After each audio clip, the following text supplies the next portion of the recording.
vir ons in Gandel vanmôre, en dankie vir die Heilige Gees, wat het vir ons verlig. En dankie vanmôre, Here, dat ons dit kan inneem, dat die saad vanmôre geplant sal word, vrugbare grond en sal vrug voortbring, tot eer en verheerliking van die naam. Neem gesag oor die diep wat kom, te steel, te slag en te verwoes. Hy wil die saad wil steel, ek breek sy hou vas, en oor die vergadering, ek sny sy versterkings af, kanseleer dit, ek dryf dit uit, stuur dit terug te waterlose plekke waar dit vandaan kom. En ek bid, Here, dat U vanmôre die doel bereik, en dat die naam hier verheerlik en geprys sal word in Jesus naam. Dan die kinders van Here sê, amen, amen, en mag maar sit. Maak die Bybel so. 1 Korintiërs, die eerste hoofstuk, eerste gaan so toe. 1 Korintiërs, die eerste hoofstuk, dan verse 17 en 18. As jy daar is, sê amen, as jy Bybel sal gebruik, klik op die skerm saam met my. Luister wat die woord sê. Paulus aan die woord, hy sê, want Christus, die gesalfde van God het my gestuur, om te doop nie, maar om die evangelie te verkondig. Nie met wysheid van woorde nie, sodat die kruis van Christus nie verydel mag word nie. Dan sê vers 18, maar die woord van die kruis is wel dwaasheid vir die wat verlore gaan, maar vir ons wat gered word, is dit die krag van God.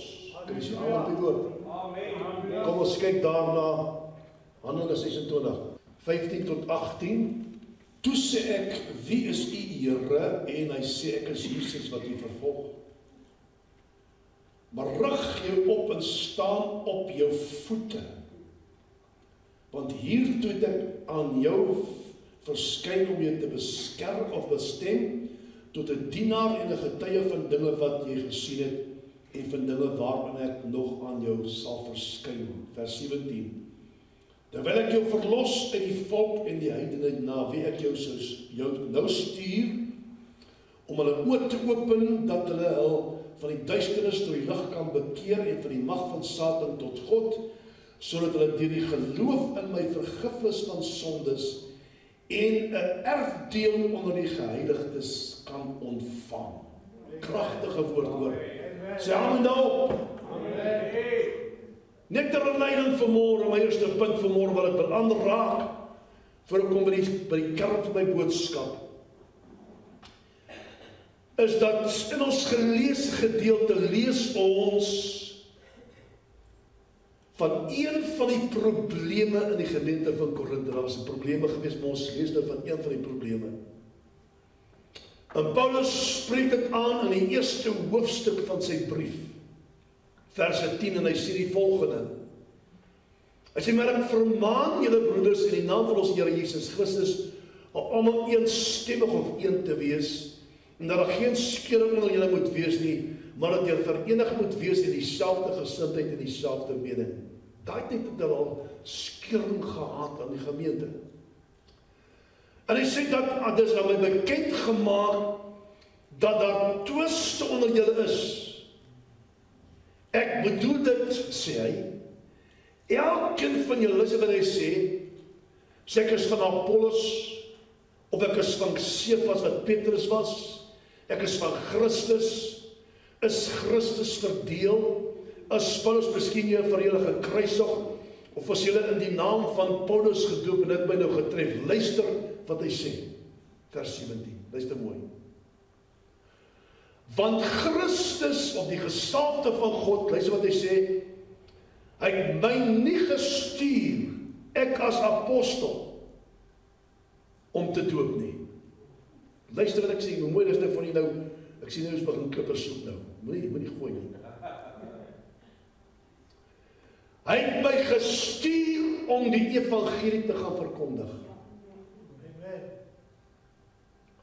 Daai woordjie daar gestuur sê, he commissioned and empowered me to go and preach the gospel or the good news.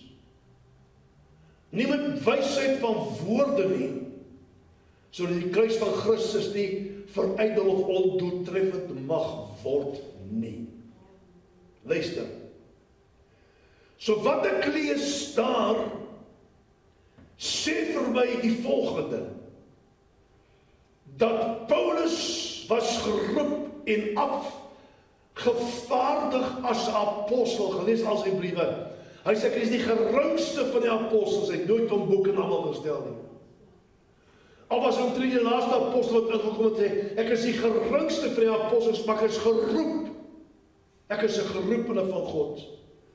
En hy was afgevaardig as apostel, maar ook om die goeie nuus te verkondig, en hy tref nie soos 'n 4-pond hamer, toe ek het lees. Kyk vir pastoor. Baie mense kan preek, ek kan nou vir jou toemaak aan 'n volgende hoofstuk, want ek kan preek uit daai stuk uit. Dis niks nie. Maar min is geroep om te preek. Amen. Halleluja. Prys die Here. Net so. Net so. Dis die waarheid. Amen. Min is geroep om te preek. En Paulus sê dat hy sê, ek is 'n apostel van Christus Jesus, maar ek ben ook geroep om die goeie nuus te gaan verkondig. En toe hy dit sê, toe kom ek agter, en kom praat hy daarvan, dat hy geroep was om te gaan doop nie, daar is niks doop moet daar wees. Matteus 28 geleed nie, gaan uitgemaak, disciples van alle nasies en doop in die naam van die Vader en die Heilige Gees. Is 'n opdrag van Jesus dat mense moet gedoop word. Is 'n stap van gehoorsaamheid wanneer jy gedoop word. Wat te doop? Maar hy het nie die tyd gehad om mense te gaan doop nie. Hulle het dit gedelegeer, ek lees agterna, so die disciples en ander kinders van die Here was, het die doopwerk vir hulle gedoen, hulle het gekonsentreer op die prediking van die woord. Amen. Amen. Want hy was geroep en gesalf om te gaan preek. Amen. Die goeie nuus oor te dra, om mense te gaan vertel van Jesus Christus.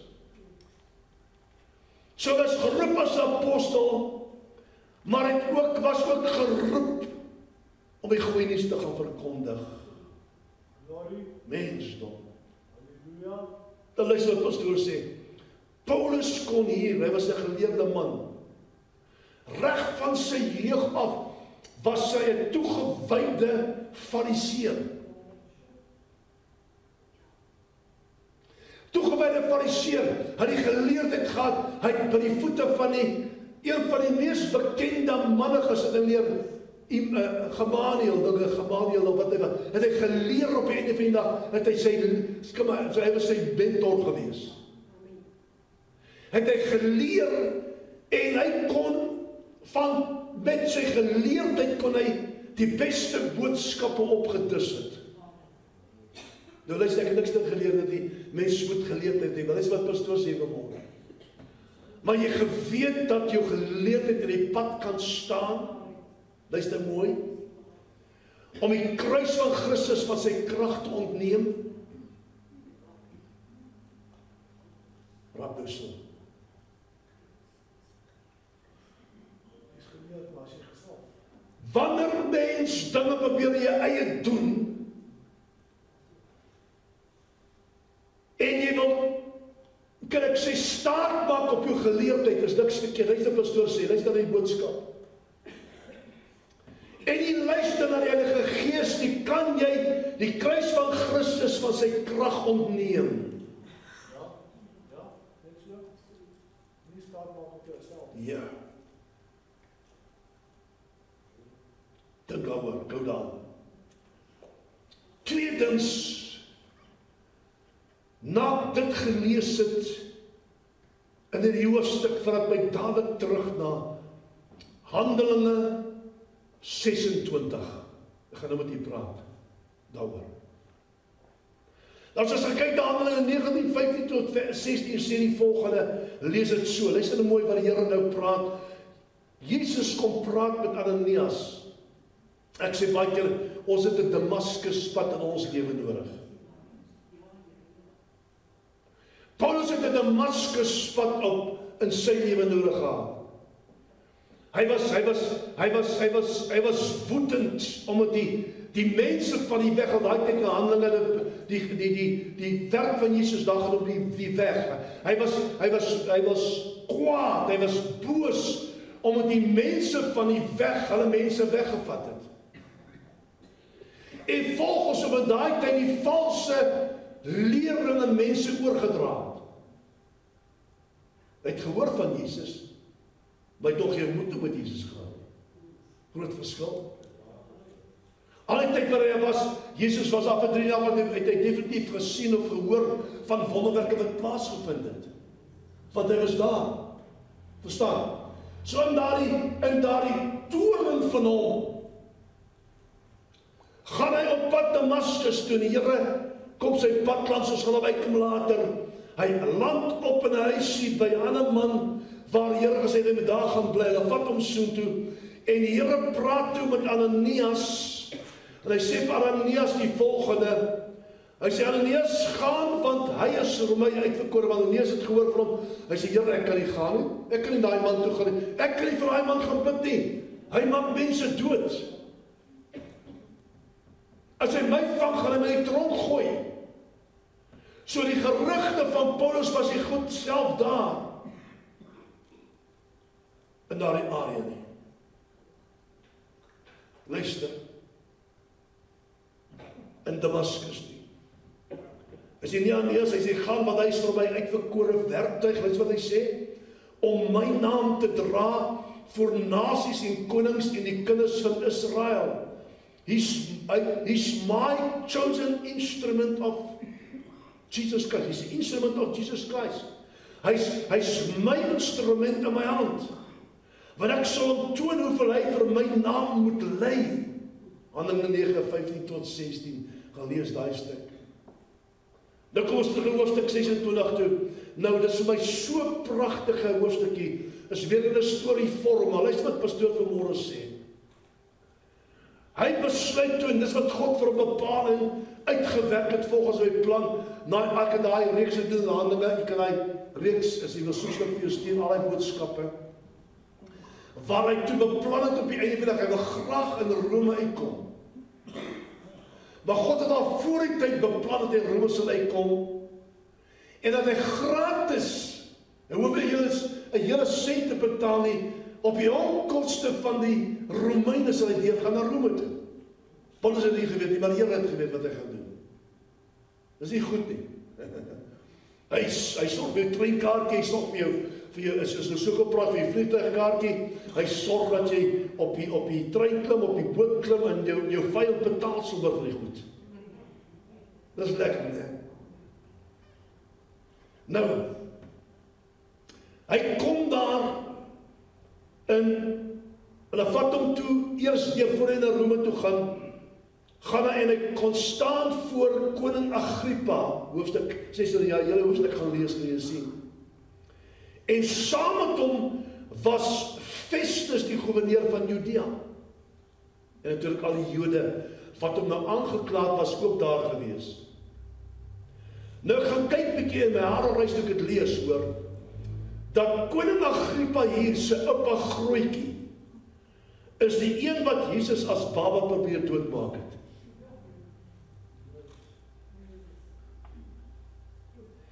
En dit wat nog erger te maak, was koning Agrippa se oupa, die een wat Johannes die Doper laat onthoof het.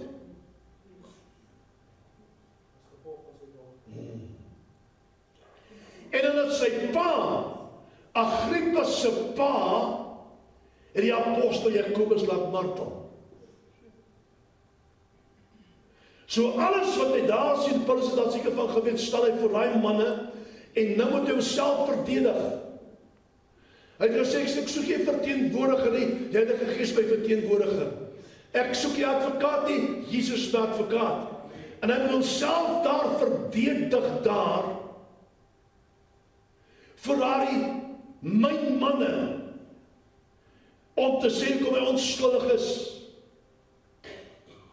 En wat interessant is dat koning Agrippa was wel bekend met die Joodse tradisies en die rituele. En dis hoekom Paulus se getuienis, hy begin het van die begin van sy jongtyd af. Nou moet jy weet, die wysheid wat die Here aan hom gee, ek is baie keer verstom. Toe ek reeks gedoen het nou, waar hy van stad tot stad gegaan het, nee.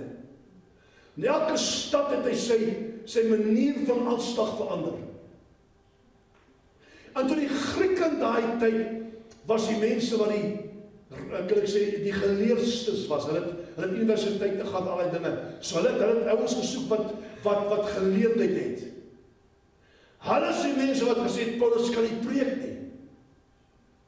Want Paulus het van sy geleerdheid gebruik gemaak, hy het eenvoudige prediking gelewe. Jesus het gebruik gemaak van wat? Wie kan my sê wat Jesus gebruik gemaak om te preek? Gelykenisse. Hy het gepreek, het gelykenisse, die alledaagse dinge het hy gebruik om 'n boodskap rondom te vorm en mense was vasgevang deur dit. Verstaan? Paulus het eenvoudig gepreek, hulle sê, hy is die slegste prediker. Hulle het gesoek iemand wat bietjie kwalifikasies het, wat op 'n platform klim en dan die mense dan vertel van Jesus, verstaan?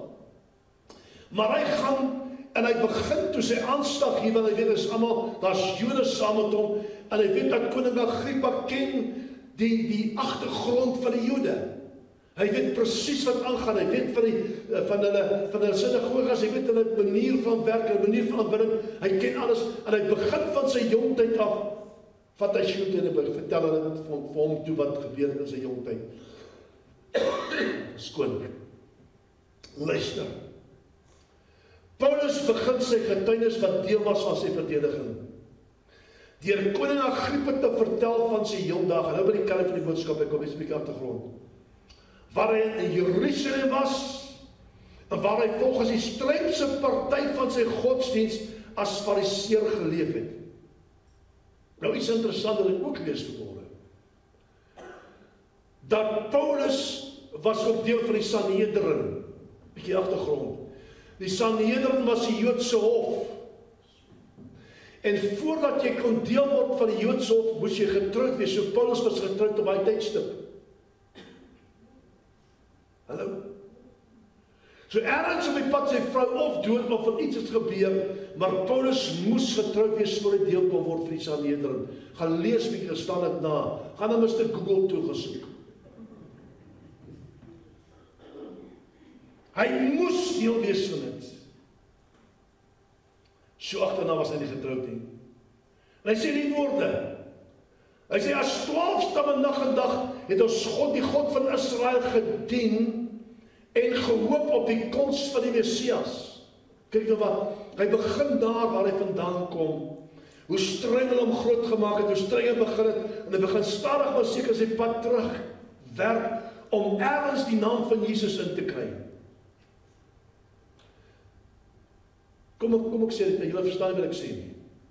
Verstaan wat ek sê nie. Ek kan nie. Ek sê kan nie. 'n persoon trom oploop en sê, hoorie, dien Jesus alles nie. Sy sê tegen jou, ek kan dit nie doen nie. Ek mag dit nie doen, eintlik nie. Dis waar jy die wysheid van die Heilige Gees nodig het. Om daai persoon die regte antwoord te gee of die regte vraag te vra. En Paulus het geweet, as hy trom op gaan en Jesus eerste prioriteit gemaak daar wat was, en hy gaan oor Jesus praat en preek, het hy probleme.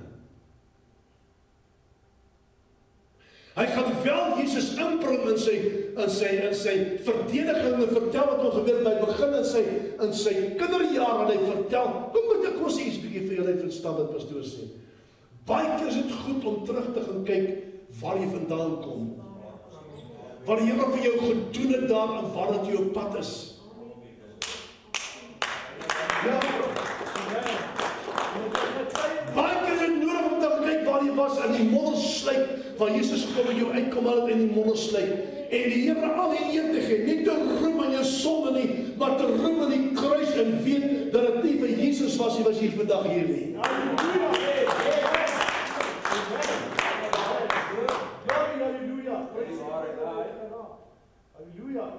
Hy het geweet waar hy vandaan kom, ek gaan jou vertel wat hy sê. Hy het geweet waar hy vandaan kom, hy het geweet waar hy gefouteer het, hy het geweet waar hy misgevat het, hy het al daardie dinge geweet, En hy bring dit in sy verdediging bring en hy vertel vir koning Agrippa en die gouverneur vertel hy. Luister.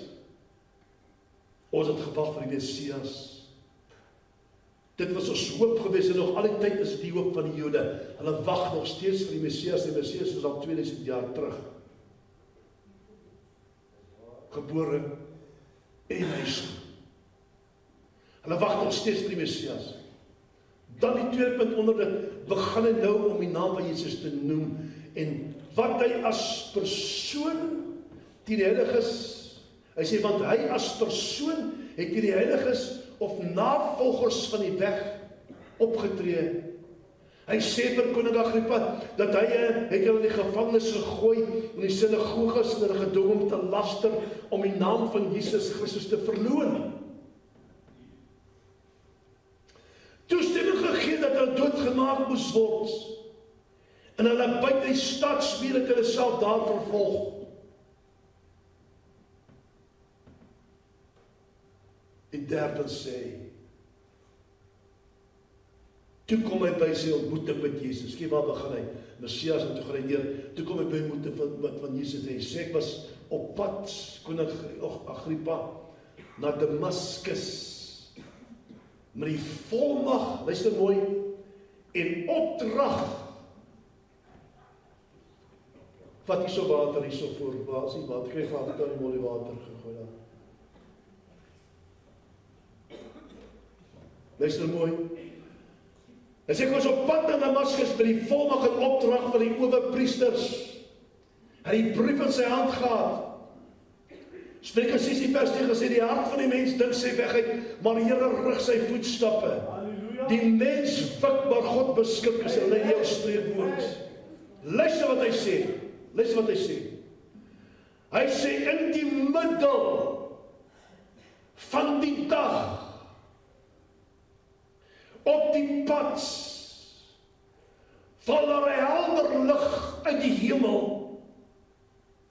Luister wat hy sê, sterker as die glans van die middagson. Wat my en my reisgenote omstraal het. Above the brightness of the sun. Skerper as die son, middagson wat hulle geskyn het, val daar lig uit die hemel rondom hulle. En luister wat hy sê. This bright light was seen in the world before it shone on Paul. In Eden it shone, keeping the way to the tree of life. For Abraham it was a burning lamp amidst the sacrifices. For Moses it was a flaming bush. And a tabernacle it was a burning cloud with fire. In the temple it was the glory before which the priests could not stand. For Paul it was a light brighter than the sun. For us like John is in the fact that he was a burning and a shining light. Johannes 5 vers 35. En daai lig skyn rondom hulle. En ons weet van die gedeelte gelees het, hy val op sy aangesig neer. Almal val neer toe hy lig op hulle neerval. Luister mooi. In die vierde plek sê hy vir Agrippa, toe hoor ek 'n stem met my spreek, koning Agrippa. In die Hebreëse taal beteken Aramees. Jesus het met Paulus al in Aramees gepraat. Hy sê, Saul, Saul, waarom vervolg jy my? Dit is hard vir jou om teen die prikkels te skop. En ek sê vir hom, wees die Here, daai woordjie Lord beteken Lord. Paulus het gehoor van Jesus, maar hy het nog nooit 'n ontmoeting gehad nie. Baie van ons het 'n Damaskus pad in ons lewe nodig om by Jesus Christus te kom. Werklike ontmoeting, luister mooi. Jesus sê, ek is Jesus wat jou vervolg, wat jy vervolg. Mek af vir jy van die skrywer sê, dit is die kortste opstandingsboodskap van Jesus. Almal het dit gehoor, luister mooi, almal saam sy reisgenootskap het dit gehoor, En net Paulus het vir Jesus gesien, sy reisgeselskap het die stem gehoor, maar het Jesus nie gesien nie. Jou vraag die vraag, saam met hom was Jode gewees om die mense gevange te neem, dood te maak of in die tronk te gooi. Wat het daai mense gedink toe die stem van Jesus hoor, of die stem hoor hulle gewees van Jesus hoor en hulle kon niks sien nie. Nou. Luister wat die Here vir hom sê, ek hou daar. Weet jy, God is 'n warrior. Jesus is 'n vegter, hy's 'n warrior. Luister wat hy vir Paulus sê. Hy sê, rig jou op en staan op jou voete. Dis 'n militêre opdrag deur die koning van die leerskare. Dis wat dit beteken. Rig jou op en staan op jou voete. Met ander woorde, ek het nou besigheid wat ek moet deel. Staan op. Kou daarvan. Die aanvoerder van die hemelse weermag. Hy sê vir hom, hiertoe het ek aan jou verskyn om jou te bestem tot 'n dienaar. En die dienaar beteken minister gaan nou by kom en getuie witness van die dinge wat jy gesien het en van die dinge waarin ek nog aan jou sal verskyn. Nommer 1, hy was geroep as apostel. Hy was geroep om te preek. Hy is geroep as 'n dienaar, en hy woordjie dienaar het my geskok dat ek uit nagaan staan. Dienaar beteken ander rouer. Luister mooi. And it describes a helper who willingly submits himself to carry out the will of the one over him. Johannes 7:32, vers 45 en vers 46. These, die rouer wat 'n ander rouer beteken, these were the men down in the ships. Nou, as jy al van die kan ek sê, die movies al gekyk het, daai groot skepe, onder in die buik van die skip was daar manne gewees wat die roeiwerk gedoen het. Linker en regterkant. Dis 'n ander rouer. Dis wat dit beteken hier, so ander rouer.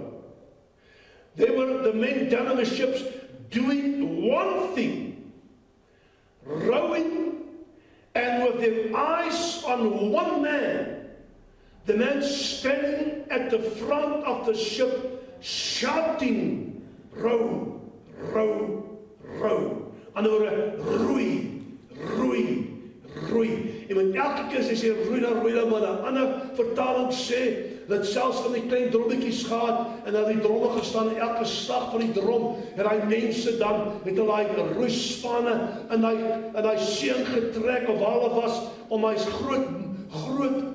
groot skip vorentoe te beer. Luister, en dis wat hy woord beteken. Dit beteken, minister beteken, hy is 'n ander rouer in die buik van die skip. Nou vra ek die vraag.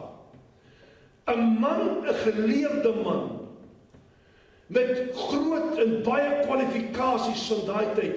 In ons tyd is hy prof gewees, ek weet nie. Bring die Here so laag af, hy breek elke fondasie sy lewe af, en hy bring hom tot die laagste van die laagste.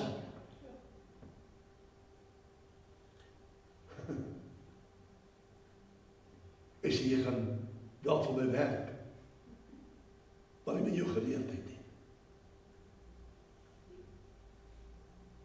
Jy gaan wel vir my iets doen, maar jy gaan onder daai skip gaan jy bly, dis wat jy gaan wees. En Paulus presies geweet wat hy skryf, jy gaan 'n roeier word van 'n groot skip. Jy gaan deel word van ander manne. En al wat jy moet doen, nadat kykie, jy oos gevestig op my. En wanneer ek sê roei Paulus, dan roei jy. Die stilstaan nie. Elke keer as hy drommetjie, daai hou slaan op hy drommetjie, dan roei jy Paulus. Bly my kom wees vir die mense langs jou nie, agter jy is voor jou nie. Hou jy ook my daar voor en kyk na my. As ek sê roei, dan roei jy. Halleluja. Dis 'n minister. Dit is wie die Here gesoek het. Hy soek die ongeleerdes, ek sê weer, niks nie geleerd nie. Hy soek die ongeleerdes om ander te beskaam daar buite. Weet jy gaan, as die disippels is ongeleerd, vissermanne. En ek glo en ek sê dit maar so net tongetjies, toe hy sê, toe Petrus was sê, Here, maar daai broer vir my, hy maak my wille pap, hoeveel keer moet ek hom vergewe? Dus die Here 70 maal 7, ek glo nie geweet was 70 maal 7 nie. Hy was 'n visserman. Maar die Here gesê, daar's nie 'n maatpad waar jy kan kry waar ek kom by vergifnis nie. Verstaan? Maar sy disippels was eenvoudige vissermanne. Agterna het Lukas bygekom dat 'n mediese dokter was. Al die ander mense het geen geleentheid gehad nie. En het hulle gesalf om te preek, hulle het hulle gesalf, gaan kyk maar wat gebeur in die oppersaal, 3000 kom te bekering in een slag, en daarna weer 5000. Ongelettere mense, dis wat die Here gebruik. Hy sê, Paulus, ek verstaan jy is geleerd, jy ken die agtergrond van die Jode, om gebruik ook daar, nie dink hy het dit gepreek nie, hy het ook ingegaan by die Jode. Verstaan, maar wat ek nou gaan doen, gaan jy geleerdheid nie vertel, enigheid stel nie, jy gaan tussen die Grieke ingaan, en die Grieke soek mense wat geleerdheid het, jy moet gaan asof jy niks weet nie. Speel dom. Ja, speel dom. These were the men down in the ships doing all things, rowing.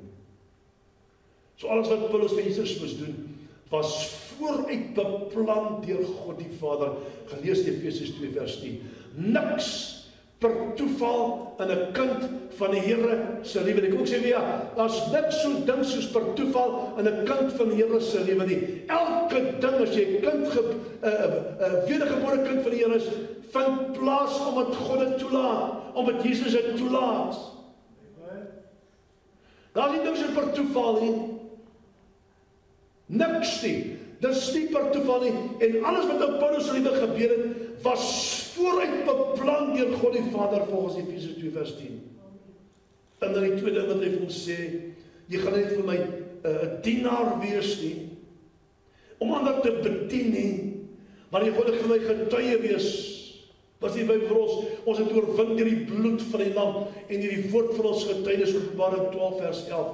Kragtige getuienis wat die woord beteken, kragtige getuie. Nou as jy daai stuk gaan lees, hoofstuk 26 van Handelinge, sien wat hy gedoen het. Festus kom, toe hy klaardag praat, en sê Festus vir hom, die gouverneur, hy sê, Paulus, ek dink jy is bietjie koekos hierbo. Hy sê, jy is kranksinnig. Die goed wat jy wil slaag, ek sê, jy is kranksinnig. Nou sê ek, luister my so mooi, hy sê hoogedele, sê wat die respek wat hy het vir, en dis wat die Here wil hê, ons moet respek hê vir mekaar, maak as ek jou sondaar is. Hy sê hoogedele Festus, ek sê kranksinnig nie. Hy sê maar die koning wat saam met u is, weet waarvan ek praat, want hy ken die agtergrond van die Jode. Ja. Geluister, kragtige getuienis, waardige getuienis, was 'n kragtig gewees en wat hy klaar getuig het, mense tot inkeer gekom, en dis wat ons moet doen. Ons moet ander vertel, dit wat Jesus vir my gedoen het, en vir jou gedoen het, dit sal Jesus ook dieselfde vir hulle ook doen. Luister vir pastoor, hy sê die aannemer van die persoon nie. Hy het my siel gered, hy kan 'n ou op die straat, hoe kan sy siel kan red? Hy kan 'n boemelaar se siel red, hy kan 'n dronkaard se siel red. Hy kan 'n sondaar se siel red, maak nie saak wat hy gedoen het nie, maak nie saak wat sy agtergrond was nie. Hy is die redder van siele. Amen.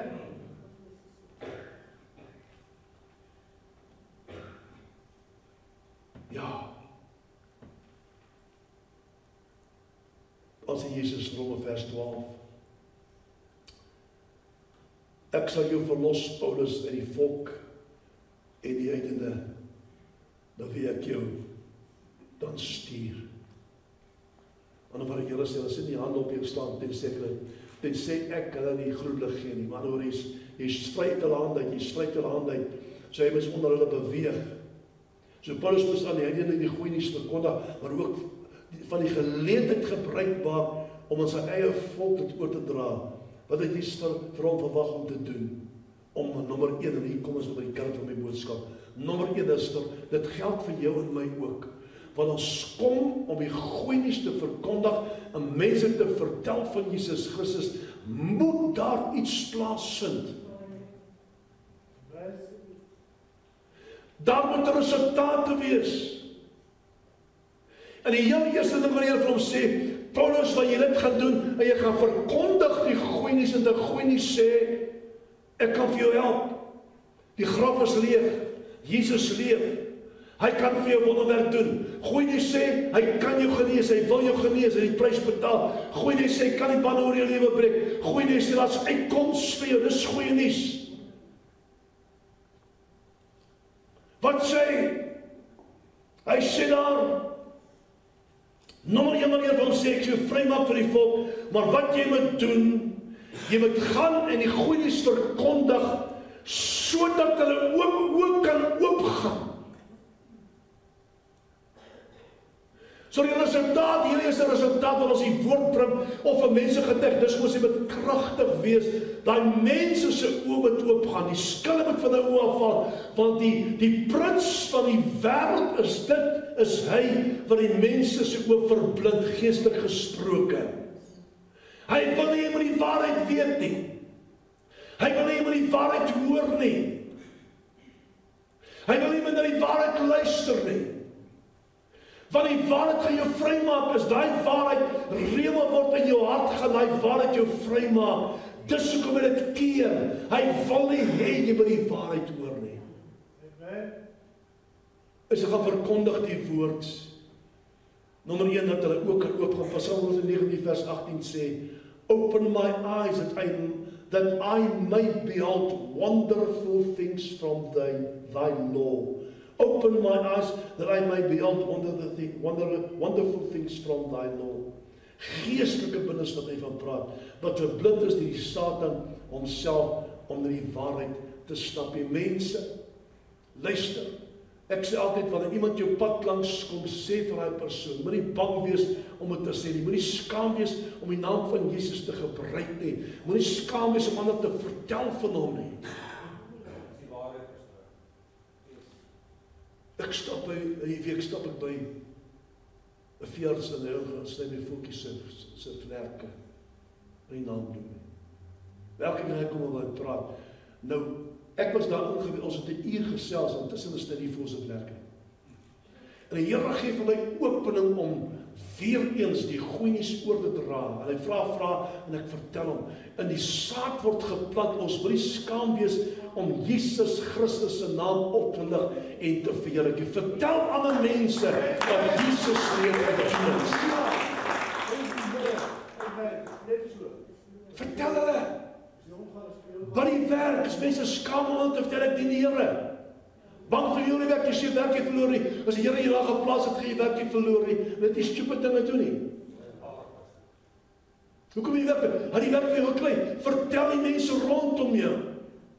So nou reg die boot kom af, staan daar 'n jong meisieke daar bo by een van die hier onder die bo by een van die winkelsentrums en ek stop toe, ek sê vir haar, hoor die meisie moet staan. Nee, sy 2 kinders, ek sê weet jy wat? Moet nooit vergeet nie. Jesus het jou lief. Amen. Short and sweet. Klaar. Waar? Saad word geplant. Hy sê Paulus gaan preek die woord sodat hulle ook kan oopgemaak word en die skille van hulle ook kan afval. Maar as jy kan sien met jou geestelike oog, het jy al klaar gewen. Dan, tweedens Paulus gaan predik die woord sodat hulle van die duisternis tot die lig kan bekeer. Ander woorde, hy wil jy bekeer, sê metanoia, is 'n omdraai van jou vorige lewe. Ek draai my rug op sonde. Sonde is hier, ek draai my rug op sonde en ek fokus nou op die Here. Ek volg hom. Ek volg nie meer sonde nie. Ek volg hom. Sonde het geen vat aan my nie. Dis wat sê, hulle moet hulle self bekeer, hulle goed laat staan, hulle rug op sonde draai, hulle aangesig na my toe. Gaan preek dit Paulus.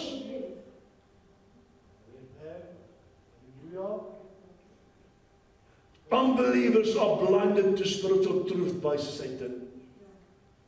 The God of this world who has blinded the minds of the unbelieving so that they might not see the light of the gospel of glory of Christ, who is the image of God. 2 Corinthians 4 verse 4. Paul describes them as being darkened in their understanding, excluded from the life of God because of the ignorance that is in them, and because of the hardness of their hart. Sonde verhard jou hart. Kom ek sê dit weer, sonde verhard jou hart. Jy kan nie sonde koester nie, jy kan nie sonde toelaat in jou lewe nie.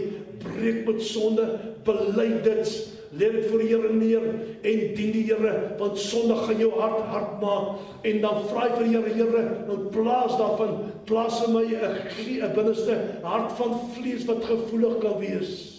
Praat vir jou innerlike mens, né? Luister mooi. I've given myself over to sensuality for a practice of every kind of impurity with greediness. Ephesians 4:18-19.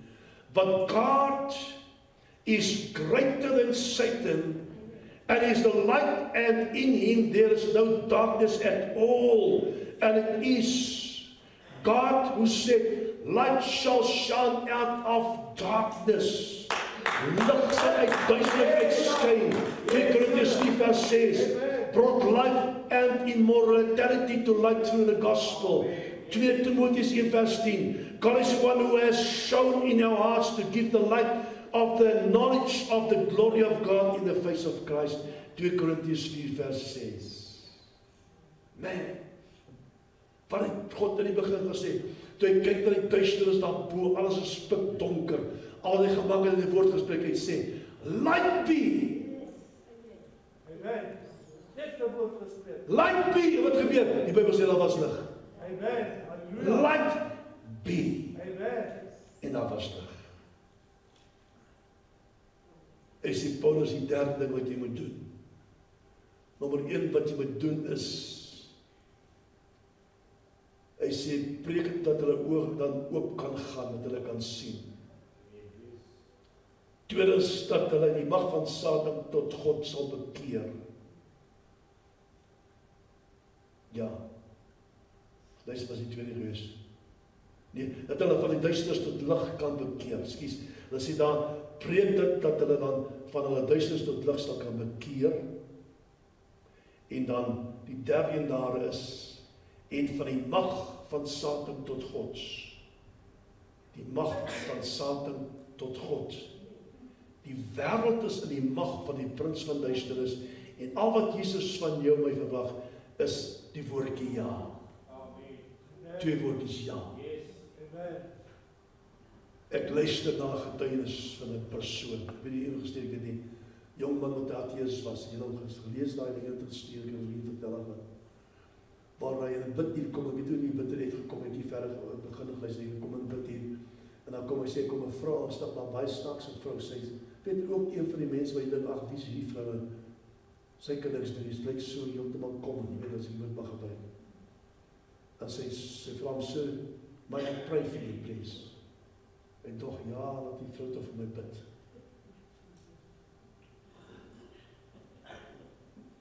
En die vrou begin bid. Moenie sê, as jy dan kyk ook, so skeer nou weer bid, en sy begin bid. Hy sê, iets gebeur in sy hart. Iets gebeur binnenin. Hy sê, en Stemme sê vir ons die gedagtes moenie. Binne is daar iets wat baie binne is, maar die stemme sê van moet nie luister nie, moet nie luister nie, moet nie luister nie. Die vrou bid. En later los al die ouens in die bid en die konstant toe saam, hulle bid allemaal toe saam. En Jesus spraak met hom. En die Here sê vir hom, al wat ek wil jy moet doen, is om ja te sê.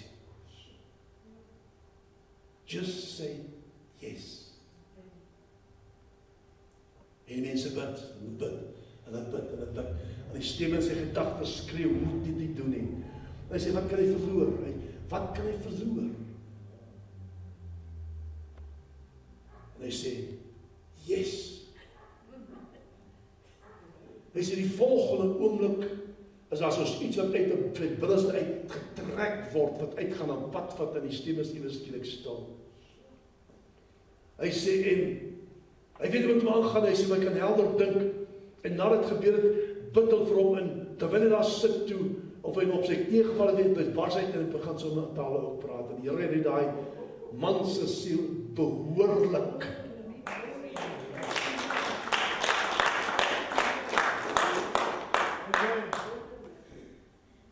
keer so 'n geval gehad, ek het na sy kinders vertel. Woon in Natalslighuis. En Natalslighuis, ons het altyd die upper room genoem, want mag dit was maar die klein ouens daar, upper room daarbo. Kom maar man in nou, die getuienis agterna wat hy vertel, het hom gebid, en die Here het hom vrygemaak, en toe hy val, terwyl hy val begin hy in tale praat. Hy's lank, man, hy's lank, maar sy broek hierso, sit hier, so kort as sy broek. En sy, ek gaan nooit vergeet, tot vandag nou sit hy, en sy sakkie het die Lifebuoy, jy reik was hy Lifebuoy op afstand. Lifebuoy, opgerolde by sy tandepasta en sy tandeborsel, hier voor die sak. Agterna vertel hy die storie, ek die getuienis vertel ek kort maak. Hy sê, gaan na Checkers daar, jare terug was het Checkers, wat ons daar gewees, ook op, ek weet nie, maar hy is daar toe gegaan, jare daar.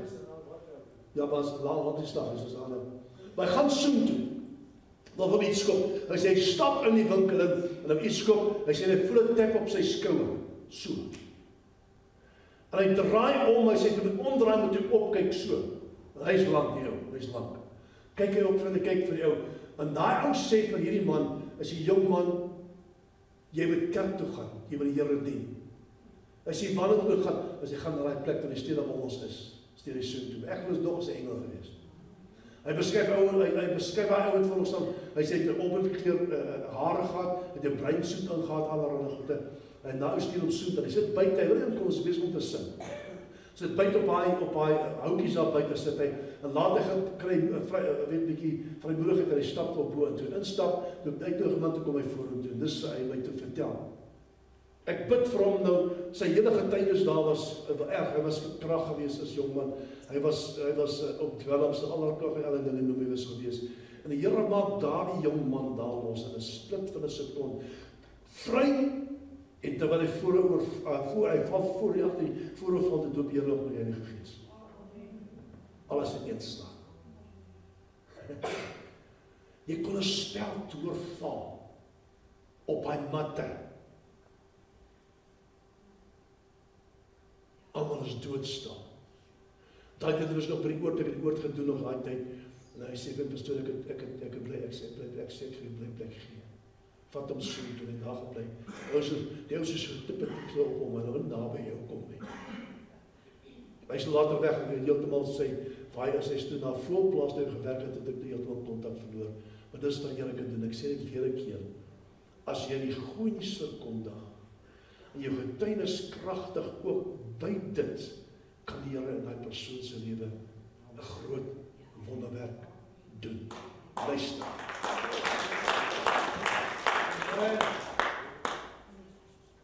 King of Kings. Doen die werke wat by die bekering pas.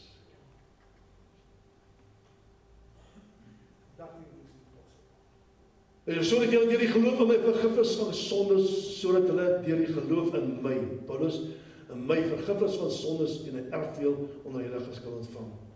Nou word ek deel van die goddelike familie en sy koninklike familie. Ek word ingebore, so ek verruil dit wat ek gehad het buite, verruil ek vir dit wat God vir my gee. Ek stap in 'n koninklike familie en 'n goddelike familie wat nou deel word van my. Ja. Wat is die ware evangelie wat ek van praat? Die ware evangelie is geestelike blinde oë moet geopen word. Hulle moet hulle van duisternis tot lig bekeer. Besluit maak dat hulle Jesus wil volg, vrygemaak kan word van die mag van Satan, sodat hulle deel kan word van die koninkryk van lig. Dan eers sal daar vergifnis wees in die naam van Jesus Christus. Stem saam met my. Kom ons sê dankie vir Jesus vanmôre. Kom ons staan. At the cross where I first saw, at the burdens of my heart away, I was there, and I am yours. What's the name? Oh, at the cross where I first saw.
of jy siek is, of jy Here nodig het in jou lewe, of jy wil die Here met jou innerlik verkoop, ons staan vandag hiervoor. Ons staan vandag hiervoor. Wonderful Jesus.